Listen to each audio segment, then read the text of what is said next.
এটা হচ্ছে আমার টিকিট। ঈদের একদিন আগে আমার দেশে যাওয়ার কথা ছিল।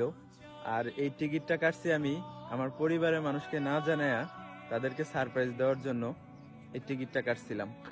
তো এই টিকিটটা আমি আগে ছিঁড়ি, তারপরে বিস্তারিত ঘটনাটা আপনাদের মাঝে শেয়ার করব। তো এটা এইভাবে রাইখা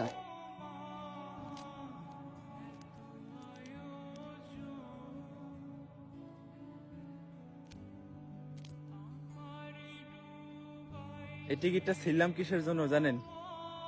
55 ডিগ্রি তাপমাত্রা সহ্য না করতে পারিয়া আমার মা রে বলছিলাম, মা আমার তো এখানে অনেক কষ্ট হয়, তো আমি এইখানে থাকবো না, দেশে চলে যাব।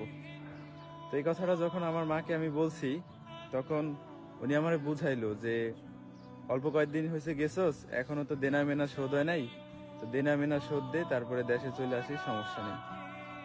তো এরকম প্রায় অনেক দিন বলছি যে আমার এখানে অনেক রোদ, রোদের জন্য নাক দিয়ে রক্ত বাড়ায়, অনেক কষ্ট হয়। তো এটা বলার পরে তারা আমার সবসময় বুঝাইছে যে দেনা শোধ দিলে চলে আসিস, তখন দেশে এসে একটা কিছু করিস। তো তাদের কথা শুনে আমি 2 বছর এখানে কাটাইছি। তো কাজ করতে করতে এমন হয়েছে যে নাক দিয়ে পর্যন্ত রক্ত বেরোইছে, নাকের মধ্যে টিস্যু দিয়ে পর্যন্ত কাজ করছি।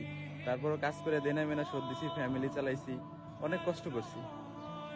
তো আজকে যখন পরিবারের মানুষকে জানাইলাম যে আমি তো ঈদের একদিন আগে বাড়িতে আসতেছি, তো আমি টিকিট কেটে ফেলাইছি, আপনাদেরকে জানাইনি।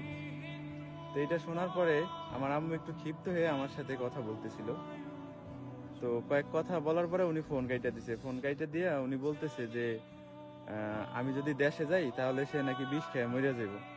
এই কথাটা আমার কানে শুনি নাই আমি, এটা আমারে বলছে হচ্ছে আমার পাশের বাড়ির এক ভাই, যে তুই বাড়িতে আসতেছস, তুই বাড়িতে আসলে তোর আম্মু নাকি বিষ খেয়ে মরে যাবো। তো এই কথাটা শোনার পরে এতটা কষ্ট লাগছে, মানে ভাষায় প্রকাশ করার মতো না। যেই ছেলেটা একবেলা যদি বাড়ির বাইরে থাকতো, মা যদি মুখ না দেখতে পারতো, পুরা পাগল হয়ে যেত। সেই ছেলেটা 2 বছরের প্রবাসের মাটিতে কুত্তার মতো নিজের জীবন যাপন করছি। আমি যে জুতাটা পরে আছি, জুতাটা কিন্তু এখনো ছিঁড়া। ছিঁড়া জুতা পরে মনে করেন যে ডিউটি করছি, বাড়িতে টাকা পাঠাইছি, 1 টাকা খরচ করি নাই, শুধুমাত্র পরিবারের মুখে হাসি ফুটানোর জন্য। আর এখন বাড়ি যাওয়ার উদ্দেশ্য নিছি, বাড়ির থেকে যখন বলে যে তুই যদি বাড়িতে আসোস তাহলে আমি বিষ খেয়ে মরে যাবো, মা যদি এই কথা বলে, একটা ছেলের জন্য কতটুকু কষ্টজনক হইতে পারে বিষয়টা। আমিও বলে দিছি যে আমি যদি এই প্রবাসের মাটিতে মারাও যাই, আমার লাশটা যেন বাড়িতে না যায়। তো ভাবতেছি যে রাস্তার পাশে যেহেতু দাঁড়াই আছি, তো এখান দিয়ে গাড়ি যায়, এই যে দেখেন এটা হচ্ছে রাস্তা, তো এখান দিয়ে অনেক স্পিডে গাড়ি যায়, এখানে যে দাঁড়াবো, গাড়ি একটা আইসা মনে করেন রাস্তা